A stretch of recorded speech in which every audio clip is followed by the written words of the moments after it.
आणि आता लोकसभेची रणधुमाळी त्या संदर्भातल्या टॉप 9 बातम्या। अजित पवार गटाकडून भोरमध्ये धनशक्तीचा वापर, रोहित पवारांचा आरोप। यासाठीच वाय दर्जाची सुरक्षा हवी होती का, रोहित पवारांचा सवाल। सिक्युरिटी आणि वाय सिक्युरिटी म्हणजे गाडीत पैसा, पोलिसांच्या गाडीत पैसा नेण्यासाठी वापरायचा होता का काय, असं कुठेतरी म्हणावं लागेल। पण अनेक ठिकाणी लोकांनी पैसे नाकारले। आता जनशक्ती विरुद्ध धनशक्ती, म्हणजे जनशक्ती साहेबांच्या ताईंच्या बाजूली आणि धनशक्ती म्हणजे अजितदादांच्या बाजूली।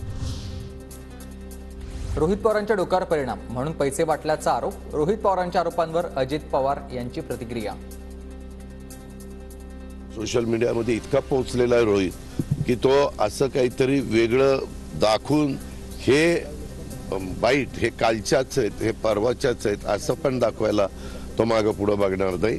त्याच्यावर त्याला सध्या काही उद्योग नाहीये।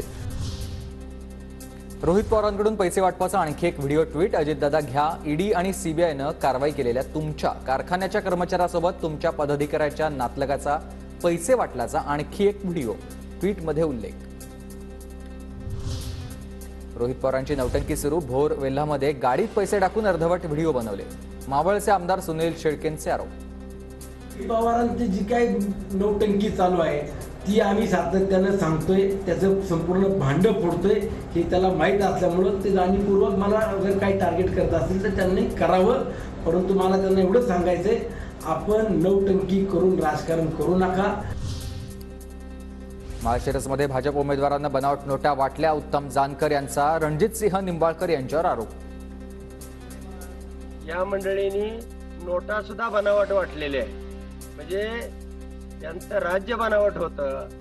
यांनी हे सगळं राज्य लुटून खाल्लं आणि या लुटलेला पैसा या मतदारसंघामध्ये जवळजवळ 35 कोटीच्या आसपास नुसत्या माळशिरस तालुक्यामध्ये वाटलेला। अजित पवारांनी सुनेत्रा पवारांना बळीचा बकरा केलाय। अजित पवार लोकसभेत एकही जागा जिंकणार नाही। संजय राऊतांचा अजित पवारांवर निशाणा। सुनेत्रा पवार यांची दया येते, त्यांच्याविषयी मला वाईट वाटतंय